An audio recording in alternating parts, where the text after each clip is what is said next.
NSE GS 2024 इसकी preparation अगर आप कर रहे हैं तो ये बैच आपके लिए ही है।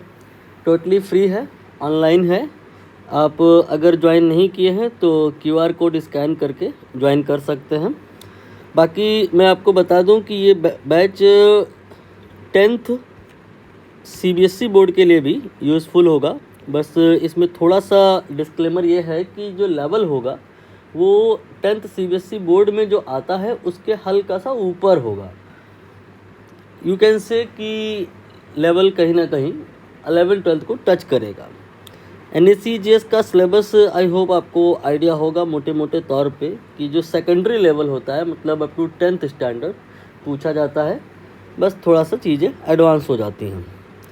बाकी हम लोग अभी एनालाइज करेंगे तो ये भी समझ पाएंगे कि कौन सा चैप्टर कितना इम्पोर्टेंट है और कौन सा टॉपिक कितना इम्पोर्टेंट है।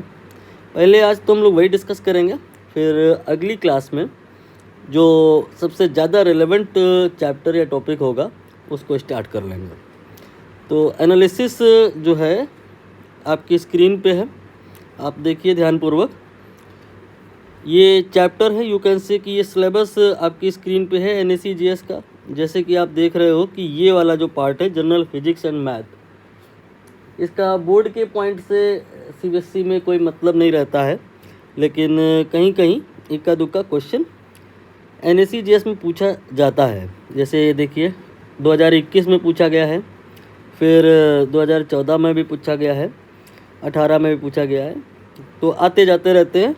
बाकी वैसे ये जो पार्ट है इन जनरल सबको आना चाहिए। फिजिक्स में मैथ का यूज़ ऑब्वियस है, बिना मैथमेटिक्स के फिजिक्स उतनी बेहतर तरीके से बन नहीं पाती है। बाकी अगर आपको बहुत ज़्यादा मैथ नहीं आती है तो ऐसी कोई दिक्कत नहीं आने वाली है, क्योंकि मैं मीन टाइम मैथमेटिक्स के जो पॉइंट होंगे उनको भी कवर करा लूँगा। बाकी यहाँ पर ध्यान से देखो, ये जो चैप्टर है कहाँ तक, साउंड तक, ये आपके 9th स्टैंडर्ड तक है। 9th क्लास में हीट एंड टेम्परेचर नहीं होता है। 9th क्लास में ये वाला चैप्टर, ये वाला चैप्टर, ये वाला और ये वाला ग्रेविटेशन एंड फ्लूइड ग्रेविटेशन के अंदर ही होता है। मैंने इस सिलेबस को किस प्रकार से डिज़ाइन किया ये भी मैं आपको बता दूं कि जैसे एक मोस्ट कॉमन देखा जाए तो हम लोग ओलंपियाड की प्रिपरेशन में गलती करते हैं क्या, कि इलेक्ट्रिसिटी हम लोग जब 10वीं क्लास में पढ़ाई कर रहे होते हैं तो बाद में पढ़ते हैं, लाइट पहले पढ़ लेते हैं। ऐसा नहीं करना चाहिए। क्यों? उसके 2-3 कारण हैं, अभी आप समझ जाओगे। कि एक तो अगर हम मान के चलें कि 10वीं क्लास पास हो जाएंगे, ऑब्वियसली पास हो ही जाएंगे, तो फिर 12वीं क्लास में जाएंगे तो 12वीं क्लास के सिलेबस को भी ध्यान में रख करके ही अगर 10वीं क्लास में पढ़ें तो बेहतर होगा, ताकि जो 10वीं क्लास में पढ़ें 12वीं क्लास में यूज़ हो जाए। तो 12वीं क्लास के हिसाब से पहले इलेक्ट्रिसिटी आता है, इसलिए हमें इलेक्ट्रिसिटी ही पढ़ना चाहिए। बेहतर तरीके से चीज़ें रिलेट होंगी अभी और आगे भी। दूसरा रीज़न ये है कि आप नंबर ऑफ़ क्वेश्चन देखिए ध्यान से, तो सबसे ज़्यादा क्वेश्चन चाहे 9th 10th 8 7 कहीं से भी उठा ले, देखें आप ध्यानपूर्वक, तो सबसे ज़्यादा इलेक्ट्रिसिटी से ही तो आए हैं। आपको जवाब मिला होगा कि सबसे ज़्यादा इम्पोर्टेंट चैप्टर कौन सा है, इलेक्ट्रिसिटी है। और हम लोग इसे 10वीं क्लास में लास्ट में पढ़ते हैं, जिसकी वजह से हमारा एक इस वैक्यूम रह जाता है चैप्टर को लेके, तो परफॉर्मेंस बिगड़ जाती है NSE GS में। तो सबसे इम्पॉर्टेंट चैप्टर को अब हम लोग हाईलाइट करेंगे, दैट इज़ इलेक्ट्रिसिटी। ठीक, यही हमारा अगली क्लास का चैप्टर होगा।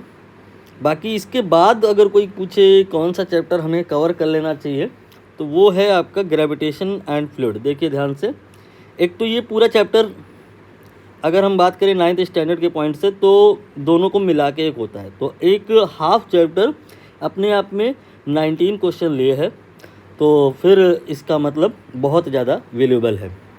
आप लोग ज़्यादातर समय इस चैप्टर के इर्द गिर्द ख़राब करते हो, तो बाकी चैप्टर पर फोकस बन ही नहीं पाता है। तो प्रिपरेशन स्ट्रेटजी बेहतर ये होगी कि आप अपना जो समय है वो इलेक्ट्रिसिटी में दें, ग्रेविटेशन एंड फ्लूइड में दें, ऑब्वियसली लाइट में भी दें, और इलेक्ट्रिसिटी में देंगे तो मैग्नेटिज्म ऑटोमेटिकली हो ही जाएगा। बाकी इस चैप्टर को आप छोड़ देंगे तो भी कोई चिंता वाली बात नहीं है। ले दे के देखिए 2 क्वेश्चन आए हैं, किस्मत ख़राब ही रही तो फिर क्वेश्चन मिलेगा एग्ज़ाम में, वरना नहीं मिलेगा।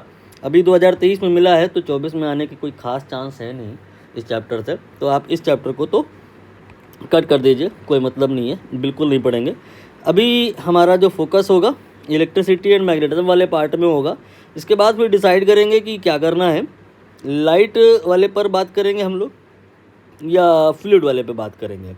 बाकी ये वाला जो पार्ट है motion, force and laws of motion, work energy, ये कंबाइंडली या कलेक्टिवली अगर कहें तो मैकेनिक्स के नाम से जाना जाता है। 11th क्लास में इसे आप बहुत डिटेल में पढ़ते हो। इसको आपको अपनी तरफ से पढ़ते रहना है, क्योंकि सब मिला करके भी अगर चलें तो बहुत ज़्यादा क्वेश्चन यहाँ से है नहीं जितना आप समय देना चाहते हैं। इसको उतना अगर आप इधर वाले सेक्शन को देंगे तो आपके लिए ज़्यादा रेलेवेंट होगा। आई होप एनालाइज हो गया पूरा, प्रिपरेशन स्ट्रेटजी बन गई पूरी। तो अब हम लोग पढ़ाई स्टार्ट करेंगे।